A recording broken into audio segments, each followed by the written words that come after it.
예, 반갑습니다. 토, 일, 월 연속 연휴인데 어디 멀리 안 나가셨습니까? 안 나가셨으니까 여기 앉아 계시겠죠?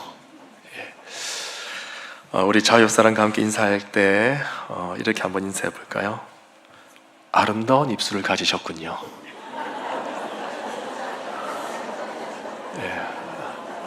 예, 사층도 아름다운 입술을 가지셨군요. 자, 이게 뭔 말인가 하실 텐데 오늘 3월의 첫 주일입니다. 제가 매달 한 번씩 저희 달력에 나간 입술과 말과 관련된 성경 구절을 가지고 이제 설교를 할 계획이라고 지난번에 말씀을 드렸습니다. 다 못할 수도 있지만 되는 대로 한번 해보겠다고 했는데 오늘 3월 첫 주일입니다. 3월 달력에 있는 말씀이 뭐냐면 나의 반석이시요 나의 구속자이신 여호와여 내 입의 말과 마음의 묵상이 주님 앞에 연락되기를 원하나이다. 예. 아마 저희 교회 처음 오신 분들은 달력은 뭐고 이건 또 뭔가 싶은데 저희 교회 한해 표가 예쁜 말 예쁜 교회입니다. 그래서 이 입술 말과 관련된 성경의 말씀들을 저희들이 달력에다가 삽입을 했고 매달 한 절씩 한 절씩 우리가 한번 살펴보자라고 하는 그런 취지를 가지고 있습니다. 오늘 이 말씀 내 입의 말과 마음의 묵상이 주님 앞에 연락되기를 원하나이다. 굉장히 유명한 말씀이죠. 우리가 이 말씀의 진의를 잘 파악하려면 먼저 시편 19편 전체의 내용을 한번 살펴봐야 됩니다. 어떤 맥락 속에서 시인이 내 입의 말과 마음의 묵상이 주님 앞에 연락되기를 원한다라고 했을까? 우리가 문맥을 통해서 이 본래의 의미를 한번 생각해 보기를 원하는데요. 먼저 이 시는 크게 세 부분으로 구분이 됩니다. 첫 번째 파트는 1절에서 6절입니다. 여기에서 시인은 피조 세계에 드러난 하나님의 영광을 노래하고 있고요. 두 번째는 7절에서 10절까지의 말씀으로 율법의 특별함을 노래합니다.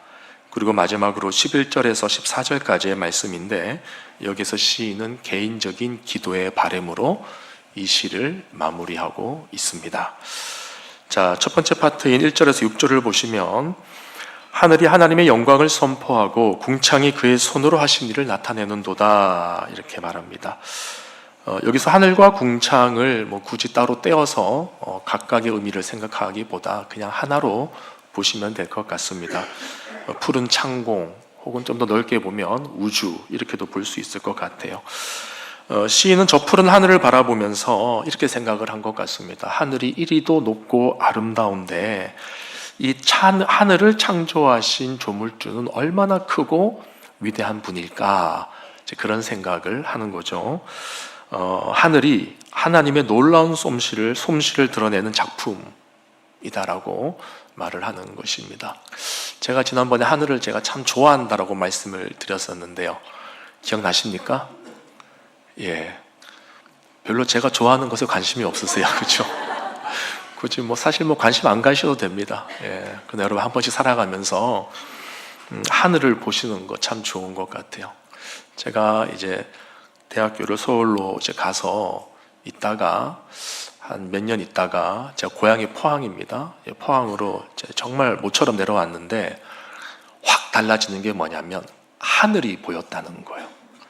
서울에서 생활할 때는 몰랐습니다. 하늘이 안 보인다는 걸 몰랐어요. 근데 내려와서 보니까 하늘 맞아 하늘이 내가 하늘을 참 좋아했었지 그게 딱 떠오르더라고요. 울산 또 그렇게 높은 건물들이 많이 없으니까 여러분 하늘을 많이들 보시고 하나님의 창조의 섭리에 감탄하시고 또 영광 올려드릴 수 있는 그런 삶을 살면 좋겠습니다. 자, 지금 시인은 어쨌거나 이 하늘이 하나님의 놀라운 솜씨를 드러내는 작품이다 이렇게 고백을 하는 거예요. 그리고 2절을 보실까요? 2절에 보면 날은 날에게 말하고 밤은 밤에게 지식을 전하니 이렇게 말합니다. 자, 날은 이제 낮을 말하는 겁니다. 낮. 그러니까 낮은 낮에게 말하고 밤은 밤에게 아는 것을 알려준다, 지식을 전한다 이런 말인데 이제 무엇을 알려주는 걸까요? 날이 날에게 말하고 밤이 밤에게 지식을 전하고 있어요. 뭘 알려주는 걸까요? 창조주의 위대함을 알려주고 있는 겁니다. 앞에서 하늘이 하나님의 영광을 선포한다 그랬잖아요. 그러니까 이 창조주의 위대함, 이 창조주의 솜씨, 놀라운 손길, 그것을 낮이 낮에게 말해주고 밤이 밤에게 지식을 전한다, 이렇게 표현을 한 겁니다. 19편은 말 그대로 시입니다. 시. 굉장히 시적인 표현이 담겨져 있는 거죠. 여러분, 하늘이 공간이라면 낮과 밤은 무엇을 의미할까요? 하늘이 공간이죠. 낮과 밤은 뭡니까? 시간의 변화죠. 시간. 따라서 낮이 낮에게 말하고 밤이 밤에게 지식을 전한다는 말은 창조된 모든 장소와 모든 시간 안에서 끊임없이 하나님의 위대하심이 드러나고 있다는 것을 지금 시적으로 표현하고 있는 거예요. 로마서 1장 20절에 보면 사도 바울이 바로 이와 유사한 가르침을 우리에게 주고 있지 않습니까? 우리 로마서 1장 20절 말씀 한번 띄워주시고요, 같이 읽어보겠습니다. 창세로부터 시작. 창세로부터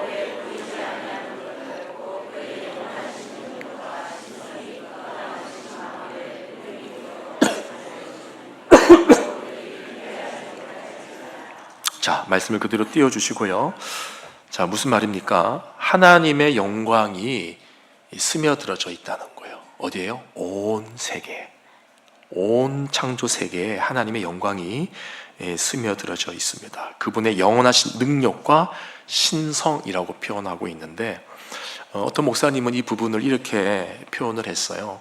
하나님이 세상을 창조할 때 무엇으로 창조하셨습니까? 말씀으로 창조했잖아요. 그 말씀이 여전히 존재한다는 거죠. 이것을 녹음되었다, 이렇게 표현하시더라고요. 제가 그 표현을 듣고 참 신선하다고 생각했는데, 하늘이 있으라 그럴 때 하늘이 만들어지면서 하나님의 그 음성이 녹음되어졌다는 거죠. 하늘에게는 땅이 있으라 그러면서 그 땅에 하나님의 음성이 녹음된 거죠. 땅이 있으라는 그 명령이 새겨졌다는 거예요. 그러니까 하나님의 말씀이 이 세상 가운데 계속해서 지금 그러니까 공존하고 있고 울려 퍼지고 있다는 것입니다. 그것을 통해서 우리는 하나님의 신성이 이 만물에 깃들여져 있다는 것을 알게 된다는 거죠.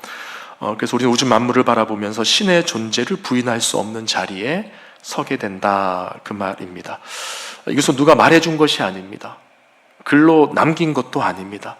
그냥 이 자연 만물을 가만히 들여다보면 누구나 다 아는 이 창조주의 손길에 대해서 생각할 수밖에 없다는 거예요. 왜? 하나님의 목소리가 녹음되어져 있기 때문에. 우리 귀에 들리는 그런 소리가 아니고 세상의 소리는 아니지만, 글로 기록된 것도 아니지만, 만물을 가만히 들여다보면 이 창조주의 손길에 대해서 생각할 수밖에 없다, 그렇게 말합니다. 그래서 3절 4절을 보시면, 본문 3절 4절입니다. 언어도 없고 말씀도 없으며 들리는 소리도 없으나 그의 소리가 온 땅에 통하고, 이게 모순이죠. 언어도 없고 말씀도 없고 들리는 소리도 없지만 그의 소리가 온 땅에 통하고 그의 말씀이 세상 끝까지 이르도다. 그러니까 앞에서 낮이 낮에게 말하고 밤이 밤에게 지식을 전할 때 사실 언어도 없고 말씀도 없었고 들리는 소리도 없었어요.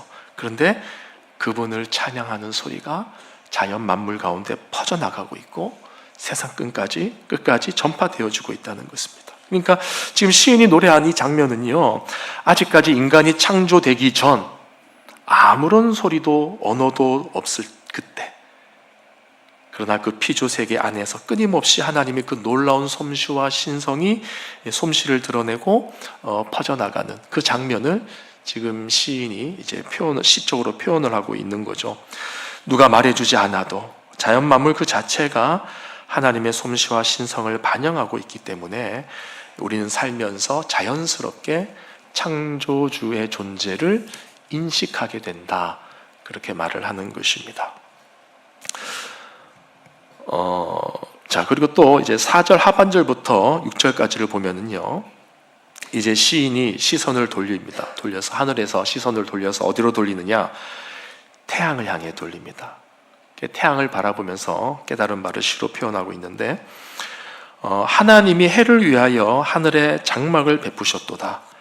해는 그의 신방에서 나오는 신랑 같고 그의 길을 달리기 기뻐하는 장사 같아서 하늘 이 끝에서 나와서 하늘 저 끝까지 운행하며 그의 열기에서 피할 자가 없도다 이렇게 말해요.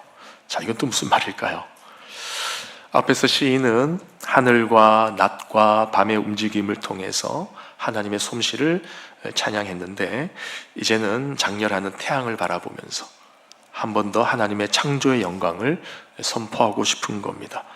여기에서 하나님이 해를 위하여 하늘에 장막을 베푸셨도다. 이 장막은, 여기서 말하는 장막은 쉼의 공간이에요. 그러니까 태양이 밤 사이에 쉬고 있었다, 이렇게 시적으로 표현하는 겁니다. 태양이 밤 사이에 쉬고, 그래서 사라져서 없다가 아침이 되면 다시 그 장막을 걷고 나와서 온 세상을 위해서 열심히 일하는데, 그 일하는 모습이 마치 5절에 나오는 신방에서 나오는 신랑과 같고 그의 길을 달리기 기뻐하는 장사, 용사와 같다, 그렇게 표현하고 있는 것입니다.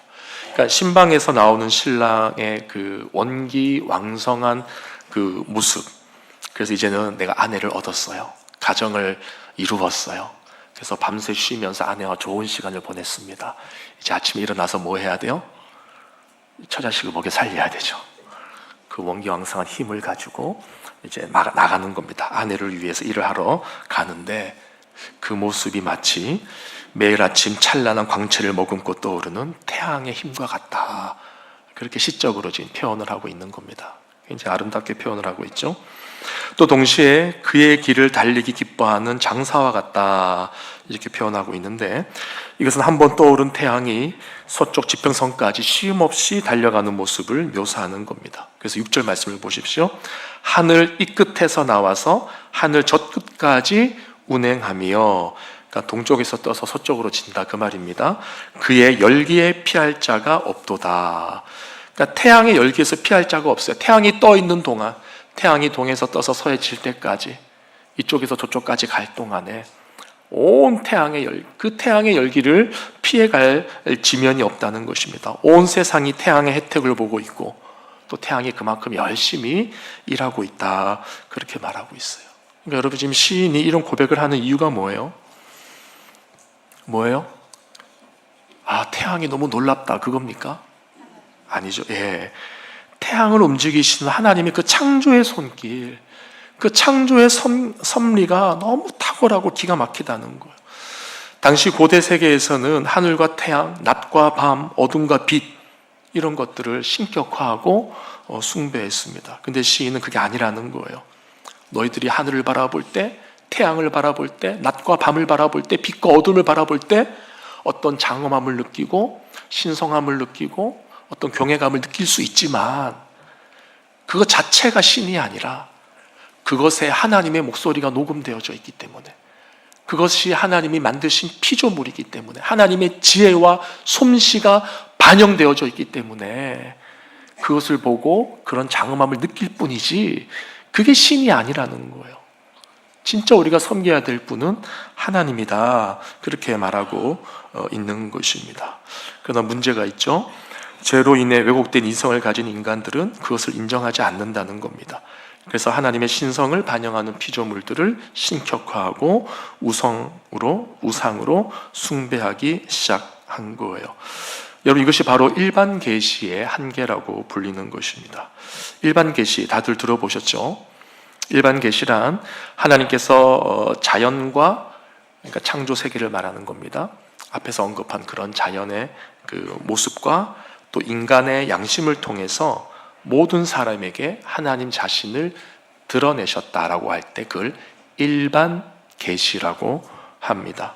그래서 특별한 신앙이 없는 사람이라 할지라도 정직한 양심과 또 왜곡되지 않은 이성을 가지고 이 창조 세계를 바라본다면 하나님의 존재와 능력을 어느 정도 인지하게 된다는 거죠. 어느 정도 느끼게 된다는 거예요. 인정할 수밖에 없도록 하나님께서 그렇게 일반 계시를 우리에게 주셨다는 겁니다.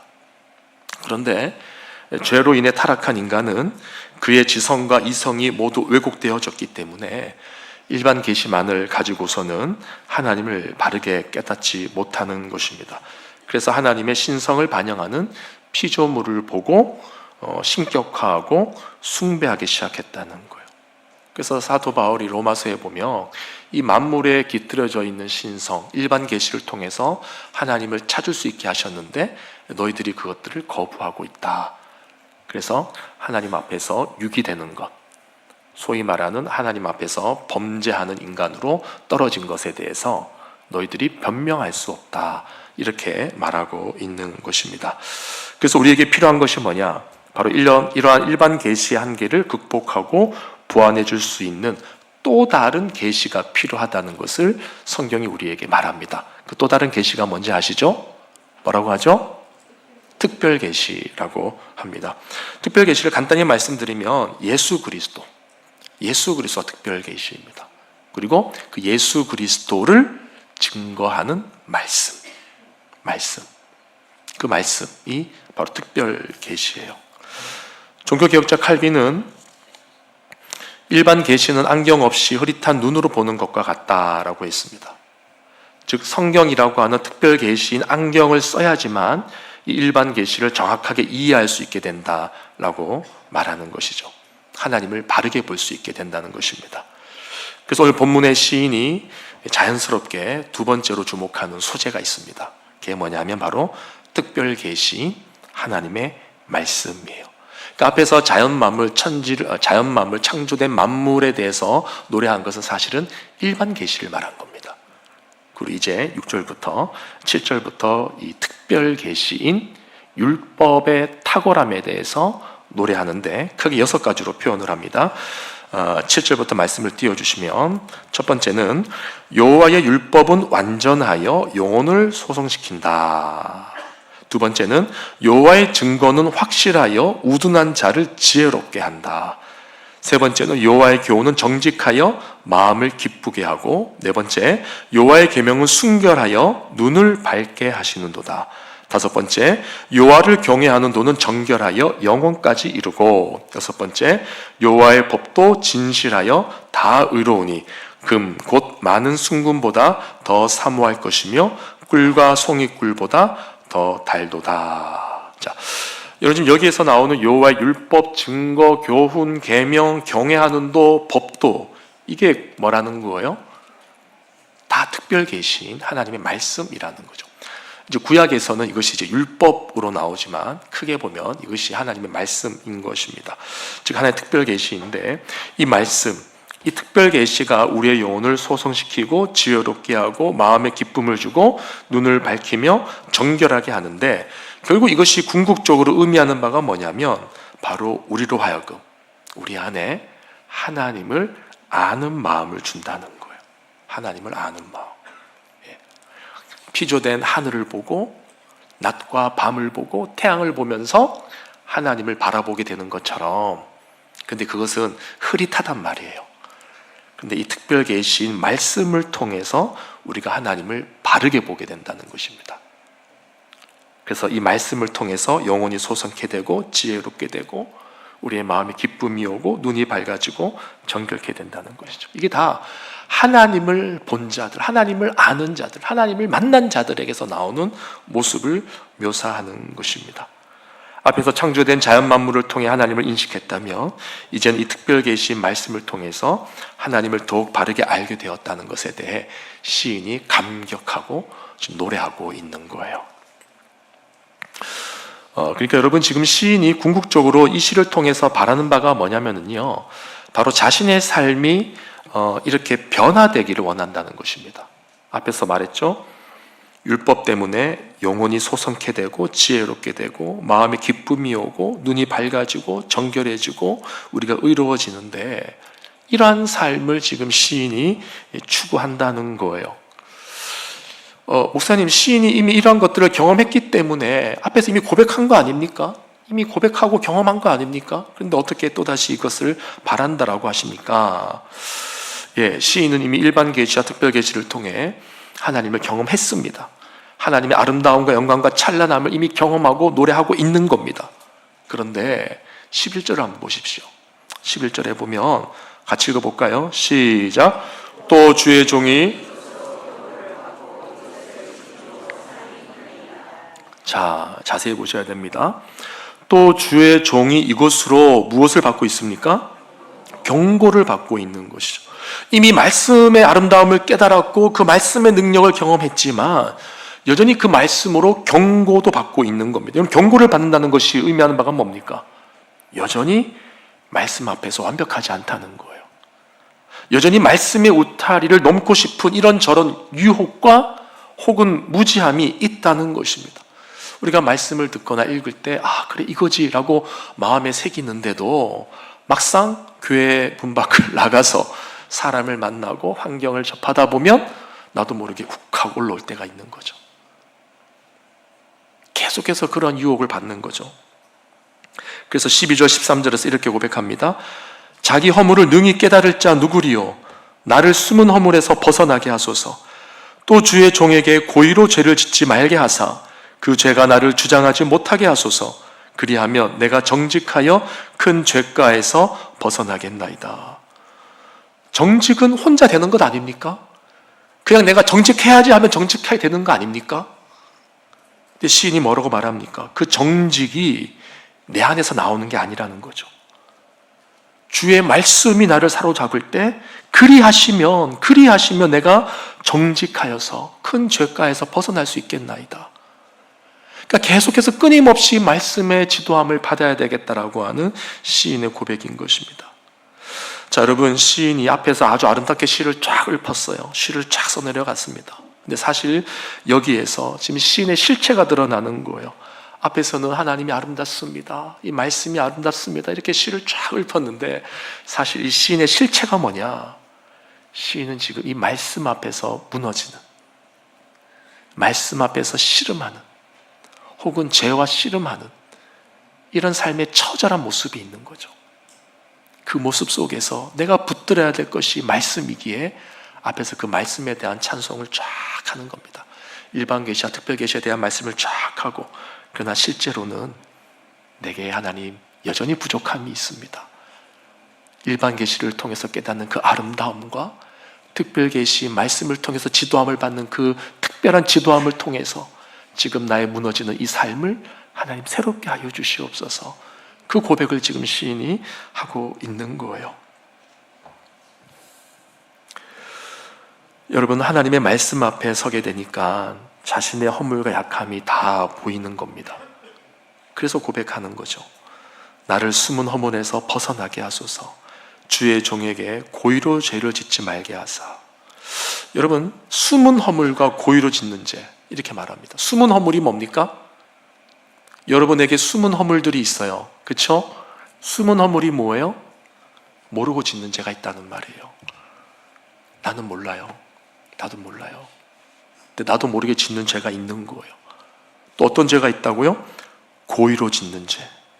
알면서도 짓는 죄가 있다는 거예요. 지금 시인은 이 죄와의 싸움을 싸우고 있는 겁니다. 여러분, 우리가 하나님의 말씀을 가까이 하게 되면 내 죄를 보는 것에 대해서 굉장히 민감해지기 시작합니다. 이것이 계시의 능력이에요. 하나님의 말씀의 능력인 거예요. 이러한 말씀의 능력 앞에 우리 자신이 영적으로 민감해질 때 우리가 회복된다는 것입니다.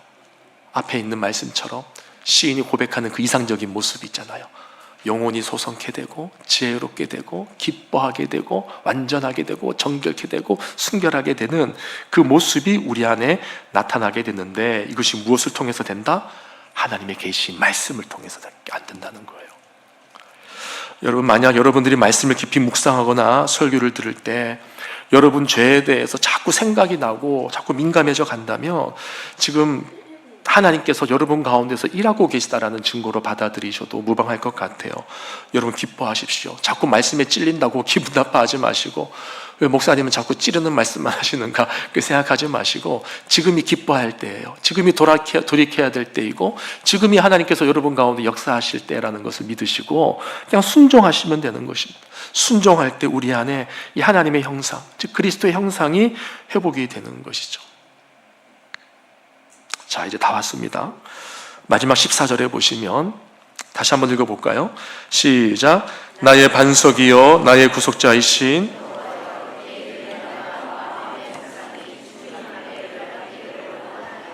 자, 이렇게 지금 시인이 시를 마무리하고 있는데요, 지금 이것이 무엇을 의미하겠습니까? 앞에서 우리가 들었던 말씀을 쭉 종합해 보면 지금 이 마지막 시의 마무리를 이렇게 하고 있는 거거든요. 이게 무엇을 의미하는 걸까요? 여기서 내 입의 말과 마음의 묵상이 주님 앞에 연락되기를 원한다는 것은요, 평소 나의 그 모든 말과 생각이 앞에서 언급한 그 특별 계시인 말씀의 인도함을 받기를 원한다는 거예요.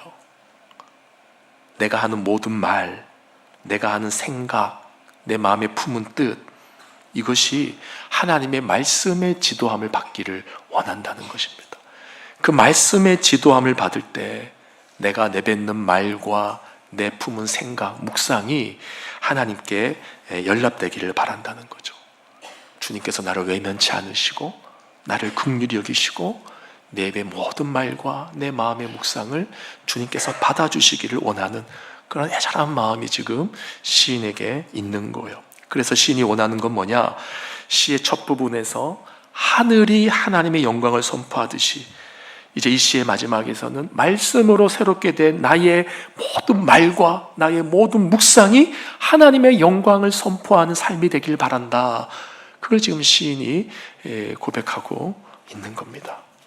그래서 여러분, 우리가 하나님을 바르게 찬양하고 하나님의 영광을 바르게 선포하기 위해서 반드시 거쳐야 되는 도구가 바로 하나님의 말씀이에요. 이 말씀이 없이는 우리가 하나님을 바르게 찬양할 수도 없고 영광을 돌려드릴 수가 없는 것입니다. 그래서 이 말씀을 신약의 관점에서 보면 이 말씀, 이 하나님의 말씀이 육신이 되어 오신 분이 누구시라고 하셨습니까? 예수 그리스도. 기본적으로 특별 계시는 예수 그리스도라 그랬어요. 그리고 또 뭐라 그랬어요? 예수 그리스도를 증거하는 말씀들. 그래서 구약의 말씀은 오실 예수님을 증거하는 말씀이고 신약의 말씀은 오신 예수님을 증거하는 말씀이라고 기록하고 있지 않습니까? 우리가 배우고 있지 않습니까? 그래서 이 성경 말씀이 특별 계시가 되는 거예요. 그래서 우리가 이 말씀을 통과하지 않고서는 하나님을 바르게 찬양할 수 없는 것입니다. 시인이 지금 이 특별 계시의 말씀을 통해서 하나님을 향한 진정한 찬양의 자세와 찬양의 감격을 깨닫고 배운 것처럼 우리도 예수 그리스도를 통해서 하나님을 바르게 알게 된다는 거예요. 우리는 내가 하나님을 믿었기 때문에 예수도 믿는다 이렇게 생각하는 경향이 있는데 여러분 그거 틀린 겁니다. 순서가 그렇게 되면 안 됩니다. 무슨 말이냐면 원래 유대인들은요 유일신 사상에서 벗어날 수 없는 자들이에요. 하나님 한 분이세요. 그 유일신 사상인 하나님 한 분이라고 하는 생각에서 벗어나면 이단 취급을 당합니다. 돌에 맞아 죽어야 됩니다. 그들은 죽었다 깨어나도 무조건 하나님은 한 분인 거예요. 그런데 어떻게 초대교회 성도들이 삼위일체 하나님을 믿게 되었을까요? 아니, 좀 더 쉽게 말씀드립시다. 어떻게 예수를 또 다른 하나님이라고 인정하게 됐을까요?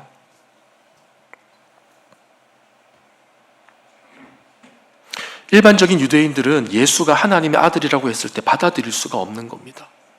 왜? 유일신 사상에 위배가 되는 거예요. 하나님은 한 분인데 어떻게 예수가 하나님이냐? 어떻게 예수가 하나님의 아들이냐? 말이 안 된다는 거예요. 그런데 어느 날 12제자를 비롯해 수백 명의 사람들이 동시다발적으로 예수를 믿기 시작했습니다. 이게 어찌 된 일입니까? 다 유대인들이었어요. 그 이유가 뭐냐? 바로 그들이 부활을 목격했기 때문입니다. 예수 그리스도의 부활을 목격하면서 그들이 그동안 가지고 있던 유일신 사상에 대한 체계가 완전히 흔들린 거예요.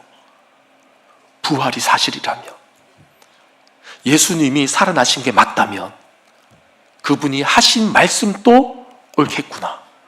그분이 하신 말씀이 뭐예요? 내가 곧 하나님의 아들이다라는 거죠. 내가 곧 길이요 진리요 생명이니 나로 말미암지 않고는 아버지께로 갈 자가 없다라는 거죠. 여러분 이것이 안경이에요. 안경. 이것이 특별 계시예요. 이 특별 계시를 통해서 우리는 하나님을 제대로 보는 겁니다.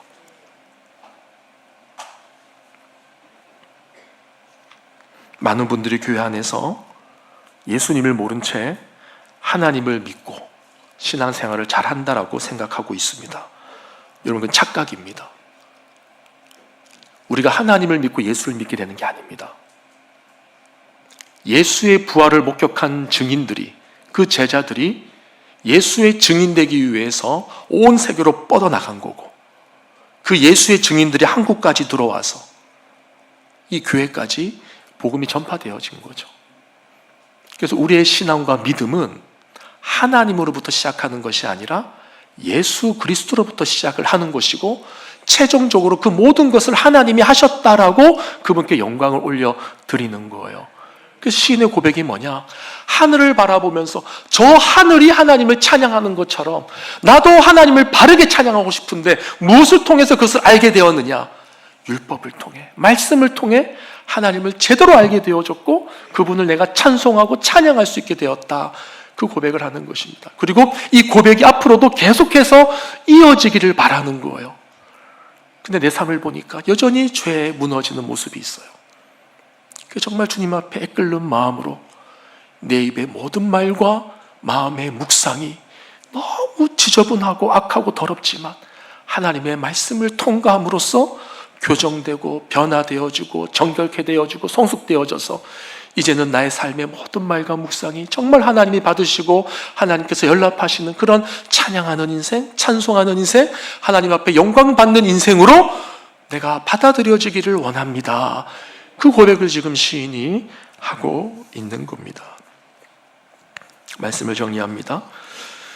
여러분, 나니아 연대기로 잘 알려진 20세기의 유명한 기독교 사상가인 C.S. 루이스는 시편 19편을 시편에서 가장 위대한 시이자 세계에서 가장 위대한 서정시로 꼽고 있습니다. 이 사람이 대학 교수예요. 제가 알기로는 영국 옥스퍼드 대학 교수로 알고 있습니다. 영문학자로 알고 있는데 호락호락한 사람이 아니에요. 학자입니다. 이 사람이 하는 얘기가 시편에서 이 19편이 가장 위대하고 세계에서 가장 위대한 서정시로 꼽는다. 왜 이런 말을 했을까 제가 곰곰이 좀 생각을 해봤어요. 아마도 일반 계시인 창조의 영광과 특별 계시인 말씀의 능력을 통해 우리 인간이, 죄로 물든 우리 인간이 마땅히 가야 될 길을 분명하게 제시했기 때문에 이것을 가장 탁월한 시로 표현한 것이 아닌가, 그렇게 저는 생각을 해봅니다. 우리가 이 땅을 살아가야 되는 이유가 뭐냐, 우리의 존재 목적이 뭐냐라고 하는 게 여기에 드러나 있다는 거예요. 바로 말씀을 따라 하나님의 영광을 드러내기 위한 삶, 그 삶을 우리가 살아야 된다라고 지금 시인이 고백하고 있는 겁니다. 여러분, 하늘과 낮과 밤과 태양이 하나님의 섭리 안에서 정확하게 맞물려 돌아가듯이 우리 인간에게도 하나님이 주신 정확한 삶의 지침이 있습니다. 그게 바로 말씀이에요. 그 말씀 안에서 우리의 삶이 정확하게 정상적으로 돌아가게 되어 있다는 것입니다. 그러나 이 말씀을 놓치면 우리의 삶은 흔들리게 되는 거예요. 불안하게 됩니다. 두렵게 됩니다. 헷갈리고 조급해지고 갈등하게 되고 깨어지게 되어 있어요. 그래서 이 말씀을 붙잡고 있으면 아무리 무너진 인생이라 할지라도, 아무리 깨어진 인생이라 할지라도 다시금 이 말씀에 의해서 우리의 삶이 정상적으로 돌아간다는 거죠. 그 정상적으로 돌아간다는 게 뭐냐? 하늘이 하나님의 영광을 선포하듯이 내 삶이 하나님의 영광을 위해서 살아갈 수 있게 되어진다. 그게 정상적인 삶이라는 것입니다. 이런 삶이 되기를 원해서 시인이 내 입의 모든 말과 마음의 묵상이 주님 앞에 연락되어지기를 원한다, 이런 고백을 하고 있는 거예요. 여러분, 이 말씀을 붙잡는 한 주가 되기를 바랍니다. 이 말씀의 지도를 받아서 우리의 인생에 진정으로 하나님이 원하시는 인생의 질서가 잡히는 우리 모두가 되기를 주님의 이름으로 축원합니다. 다 함께 자리에서 일어나시길 바랍니다.